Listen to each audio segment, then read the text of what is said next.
नमस्कार दोस्तों, तारीख आज 1 जुलाई 2026 दिन बुधवार। आइए बात करते हैं आज के मुख्य समाचार में। बिहार की देश भर की तमाम बड़ी खबरें और का ताजा अपडेट लेकर हाजिर हो गए हैं। आज का यह वीडियो भी बहुत ही स्पेशल होने वाला है। किसान भाइयों के लिए, युवाओं के लिए, माताओं और बहनों के लिए, पढ़ने वाले बच्चों के लिए, सरकारी कर्मचारियों के लिए, आम जनता से जुड़े कई महत्वपूर्ण फैसले जानेंगे। देश के अलग अलग राज्यों की ओर से, सरकारों की ओर से बड़े ही महत्वपूर्ण अपडेट आए हैं। वीडियो को आप पूरा देखिएगा और इस वीडियो को आप लाइक और शेयर भी जरूर कर दीजिएगा, ताकि आपका प्यार और सपोर्ट हमें मिलता रहे और हर रोज हम ऐसे ही काम की खबरें देखते रहें।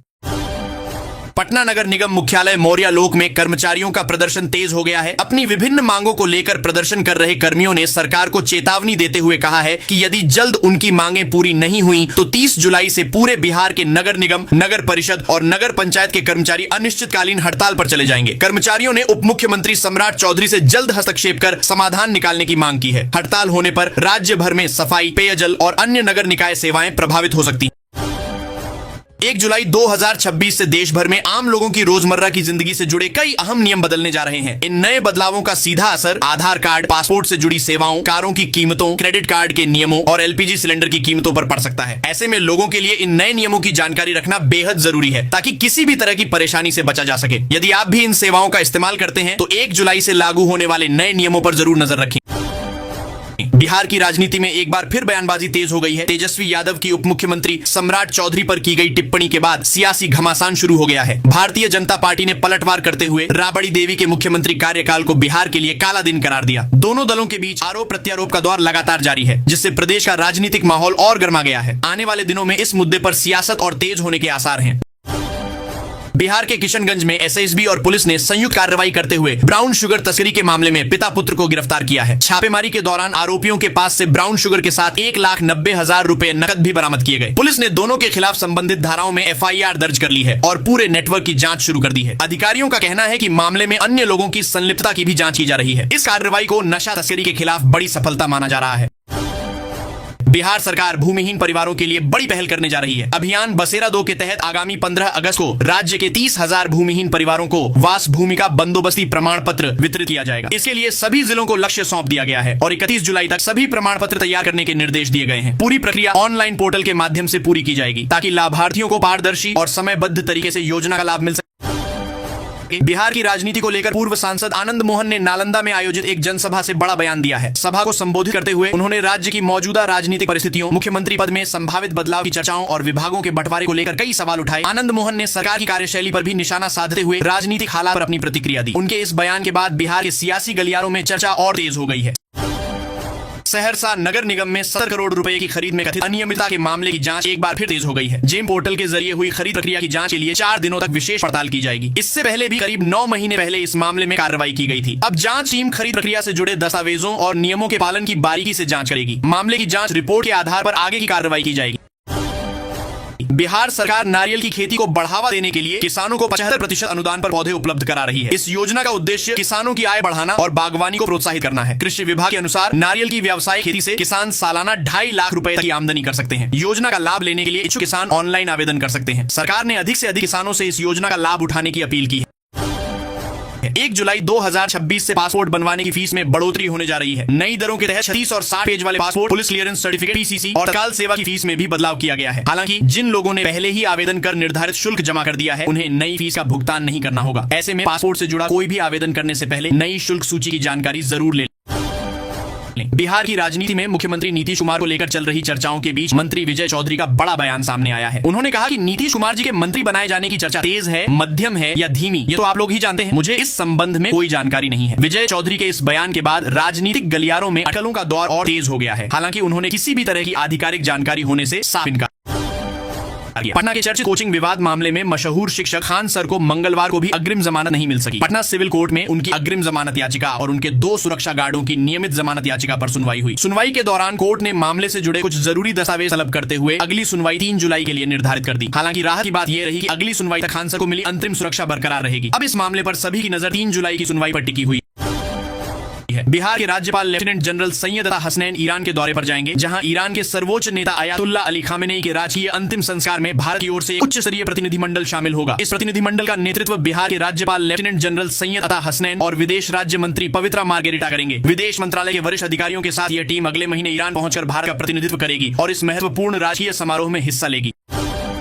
पटना में हिंदुस्तानी अवाम मोर्चा से वारिंग के राष्ट्रीय अध्यक्ष डॉक्टर संतोष कुमार सुमन ने विपक्ष पर निशाना साधते हुए कहा है कि मतदाता सूची के विशेष गहन पुनरीक्षण SIR को लेकर राजद सहित पूरा विपक्ष जनता के बीच भ्रम फैलाने का काम कर रहा है। उन्होंने कहा कि लोकतंत्र को मजबूत बनाने के लिए शुद्ध, पारदर्शी और त्रुटि रहित मतदाता सूची आवश्यक है। सुमन के अनुसार विपक्ष को इस प्रक्रिया से इसलिए परेशानी हो रही है क्योंकि इसमें फर्जी, डुप्लीकेट, मृत और अपात्र मतदाताओं की पहचान हो रही है। उन्होंने कहा कि यह कदम चुनावी व्यवस्था को अधिक पारदर्शी बनाने की दिशा में महत्वपूर्ण है।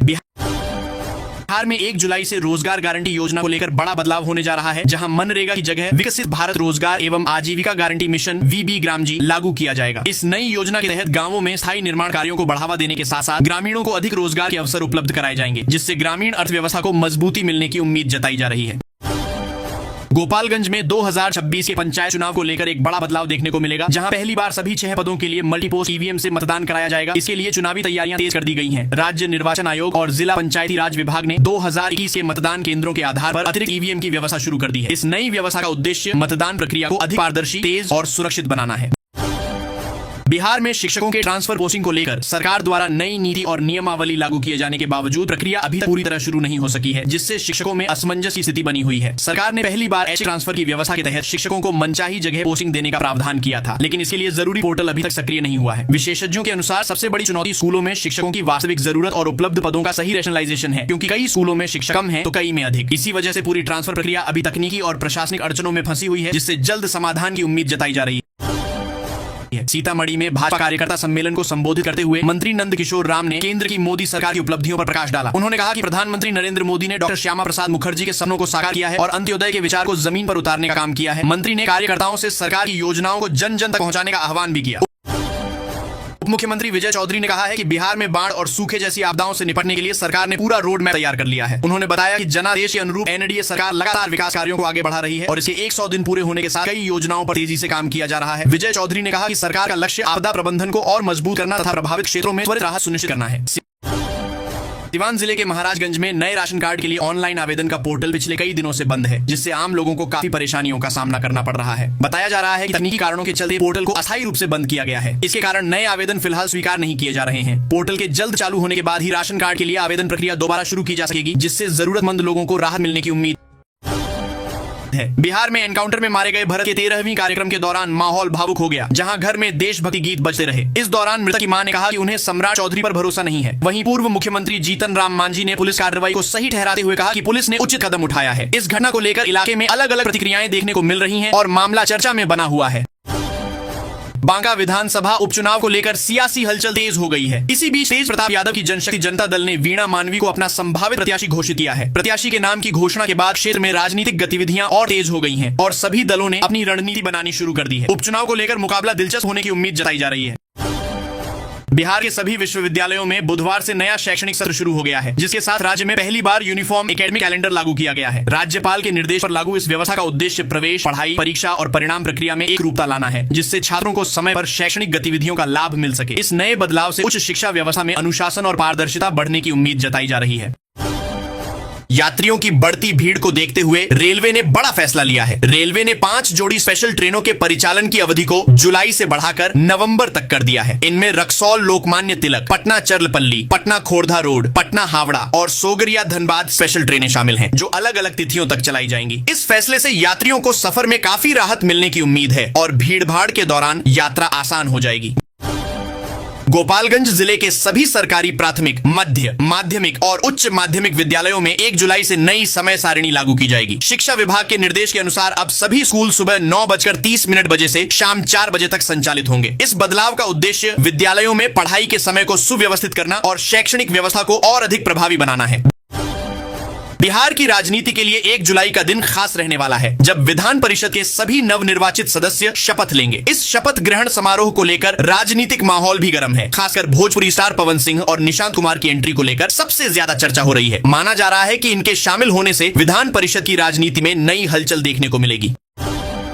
राष्ट्रीय विद्युत सुरक्षा सप्ताह के अवसर पर Bihar state power holding company ने विशेष जागरूकता कार्यक्रम का आयोजन किया। इस दौरान कंपनी के सीएमडी अजय यादव ने अधिकारियों और कर्मचारियों से सुरक्षा मानकों का सख्ती से पालन करने की अपील की। उन्होंने कहा कि मानक संचालन प्रक्रिया यानी एसओपी का पालन करने से विद्युत दुर्घटनाओं को रोका जा सकता है और कर्मचारियों के साथ साथ आम लोगों की सुरक्षा भी सुनिश्चित होगी। कार्यक्रम में सुरक्षित कार्य संस्कृति को बढ़ावा देने का संकल्प भी लिया गया। बिहार की राजधानी पटना से बड़ी खबर। मुख्यमंत्री सम्राट चौधरी 2 जुलाई को पटना मेट्रो रेल परियोजना के मल्लाही पकड़ी तक विस्तारित कॉरिडोर का लोकार्पण करेंगे। इससे पहले उन्होंने परियोजना की उच्च स्तरीय समीक्षा बैठक में अधिकारियों को सभी निर्माण कार्य तय समय पर पूरा करने के निर्देश दिए। सरकार का कहना है कि मेट्रो विस्तार से राजधानी में यातायात और भी सुगम होगा, लोगों का सफर तेज और सुविधाजनक बनेगा। अब सभी की निगाहें 2 जुलाई पर टिकी हैं, जब पटना मेट्रो का यह नया विस्तार आम जनता के लिए समर्पित किया जाएगा। बिहार में सरकारी नौकरी की तैयारी कर रहे युवाओं के लिए अच्छी खबर है। बिहार पुलिस अवर सेवा आयोग यानी बीपीएसएससी ने होमगार्ड में गुल्म समादेशक के 65 पदों पर भर्ती के लिए आवेदन आमंत्रित किए हैं। इच्छुक और योग्य अभ्यर्थी आयोग द्वारा निर्धारित तिथि के भीतर ऑनलाइन आवेदन कर सकते हैं। चयन प्रक्रिया, शैक्षणिक योग्यता, आयु सीमा और अन्य जरूरी जानकारी आयोग की आधिकारिक अधिसूचना में उपलब्ध है। उम्मीदवार समय रहते आवेदन प्रक्रिया पूरी कर।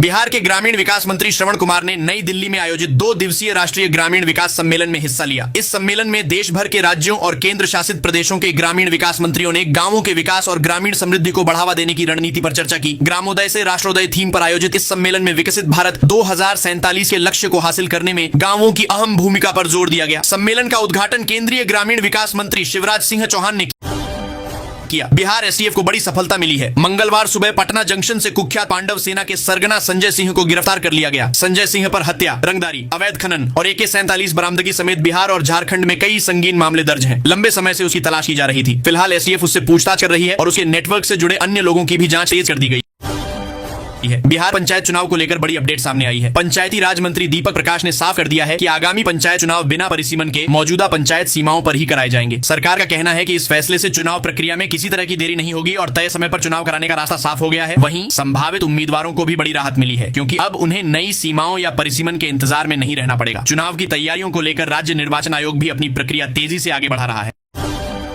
बांका जिले से किसानों के लिए बड़ी खुशखबरी है। डुमरिया गांव में नाबार्ड और मुक्ति निकेतन के सहयोग से लाह आधारित वाड़ी परियोजना की शुरुआत की गई है। इस परियोजना का उद्देश्य वैज्ञानिक तरीके से लाह उत्पादन और उसके मूल्य संवर्धन को बढ़ावा देना है। खास बात यह है कि इससे आदिवासी और ग्रामीण किसानों की आय में बड़ा इजाफा होने की उम्मीद है। अनुमान है कि इस पहल से किसानों को प्रति एकड़ सालाना 2 से 2.5 लाख रुपए तक की आय हो सकती है। यह परियोजना ग्रामीण रोजगार बढ़ाने के साथ किसानों को आर्थिक रूप से सशक्त बनाने की दिशा में अहम कदम मानी जा रही है। भोजपुर के चर्चित भरत तिवारी एनकाउंटर मामले में बड़ा घटनाक्रम सामने आया है। सुप्रीम कोर्ट के वरिष्ठ अधिवक्ता की ईमेल याचिका पर राष्ट्रपति सचिवालय ने संज्ञान लेते हुए बिहार के मुख्य सचिव को मामले की जांच कर उचित कार्रवाई करने और रिपोर्ट उपलब्ध कराने का निर्देश दिया है। वहीं शाहपुर के बिलौटी गांव में भरत तिवारी की 13वीं को लेकर बड़े स्तर पर तैयारियां की गई हैं। कई राज्यों से लोगों के पहुंचने की संभावना जताई जा रही है। दूसरी ओर परिजन और समर्थक एनकाउंटर में शामिल पुलिस अधिकारियों पर कार्रवाई और गिरफ्तारी की मांग पर अड़े हुए हैं। अब इस पूरे मामले में प्रशासन की अगली कार्रवाई पर सभी की नजरें टिकी हैं।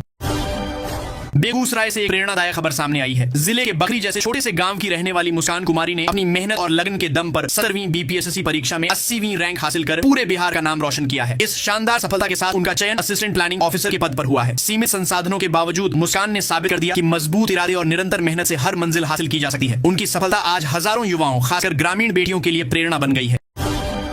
बिहार की राजनीति से बड़ी खबर सामने आई है। पूर्व मुख्यमंत्री राबड़ी देवी ने 10 सर्कुलर रोड स्थित सरकारी आवास खाली करने के लिए भवन निर्माण विभाग से 5 जुलाई तक का अतिरिक्त समय मांगा है। उन्होंने विभाग को पत्र लिखकर अनुरोध किया है कि पहले आवास में मौजूद सरकारी सामानों का मिलान कराया जाए और विभागीय अधिकारी की मौजूदगी में ही आवास का विधिवत हस्तांतरण कराया जाए। अब इस अनुरोध पर भवन निर्माण विभाग क्या फैसला लेता है, इस पर सभी की निगाहें टिकी हैं। नीट परीक्षा से जुड़ी जांच में बड़ा खुलासा हुआ है। जांच एजेंसियों के अनुसार परीक्षा माफिया ने सॉल्वर बैठाने के लिए बायोमेट्रिक वेरिफिकेशन सिस्टम को कथित तौर पर भेदने की साजिश रची। आरोप है कि इसके लिए करीब 200 युवकों को इनोवेटिव व्यू कंपनी में नौकरी दिलाई गई, जिन्होंने 1 महीने तक सिस्टम की रेकी की और तकनीकी जानकारी जुटाई। जांच में इस पूरे नेटवर्क और इसकी कार्यप्रणाली की पड़ताल की जा रही है। मामले में शामिल सभी आरोपियों की भूमिका खंगाली जा रही है और एजेंसियां आगे की कार्रवाई में जुटी हैं।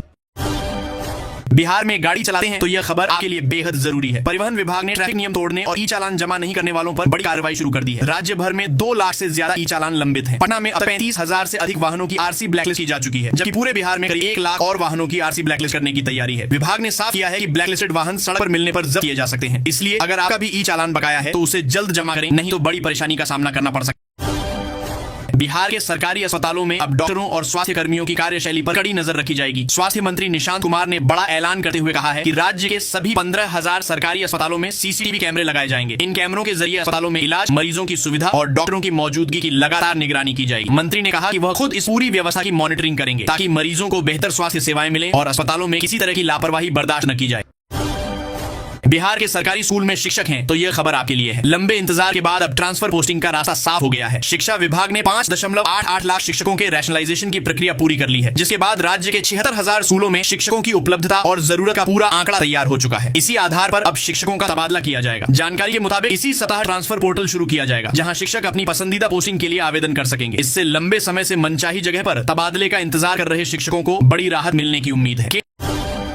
केंद्र सरकार के कर्मचारी 8वें वेतन आयोग को लेकर संभावित एरियर और वेतन वृद्धि का इंतजार कर रहे हैं, जहां आयोग की सिफारिशें और सरकार का फिटमेंट फैक्टर तय करेगा कि वेतन कितना बढ़ेगा और कितना एरियर मिलेगा। विशेषज्ञों के मुताबिक फिटमेंट फैक्टर 2.0 से लेकर 3.83 तक हो सकता है, जिससे 18,000 रुपए बेसिक वेतन पाने वाले कर्मचारियों का वेतन लगभग 37,800 रुपए तक पहुंच सकता है। अनुमान है कि आयोग की रिपोर्ट मार्च से मई 2027 के बीच लागू हो सकती है, जिसके बाद अप्रैल 2027 से बढ़ा हुआ वेतन मिलने की संभावना है। यदि संशोधित वेतन सितंबर 2027 से लागू होता है तो लगभग 20 महीने का एरियर बन सकता है, जो लेवल के अनुसार लाखों रुपए तक पहुंच सकता है। हालांकि ये सभी आंकड़े अभी अनुमान हैं और अंतिम फैसला सरकार की मंजूरी के बाद ही तय होगा। मधेपुरा जिले के उदा किशुनगंज में स्टेट हाईवे 58 पर एक दर्दनाक सड़क हादसा हो गया, जहां आंगनबाड़ी जा रहे 6 साल के बच्चे विवेक कुमार को एक अज्ञात वाहन ने कुचल दिया, जिससे उसकी मौके पर ही मौत हो गई। इस घटना के बाद इलाके में आक्रोश फैल गया और स्थानीय लोगों ने मुआवजे व सड़क सुरक्षा की मांग को लेकर सड़क जाम कर दिया। मौके पर पुलिस और प्रशासन के अधिकारी पहुंचकर स्थिति को नियंत्रित करने में जुटे हुए हैं और लोगों को समझाने का प्रयास कर रहे हैं। बिहार के उच्च शिक्षा से जुड़ी बड़ी खबर सामने आ रही है, जहां राज्य के 211 नए डिग्री महाविद्यालयों में 1 जुलाई से पढ़ाई शुरू नहीं हो पाएगी। बताया जा रहा है कि शैक्षणिक सत्र की तैयारियां अब तक पूरी नहीं हो सकी हैं, जिसके कारण इन कॉलेजों में नामांकन और कक्षाओं की शुरुआत फिलहाल टल गई है। इससे हजारों छात्रों को अभी और इंतजार करना पड़ सकता है, जबकि शिक्षा विभाग जल्द ही नई तारीख को लेकर निर्णय ले सकता है।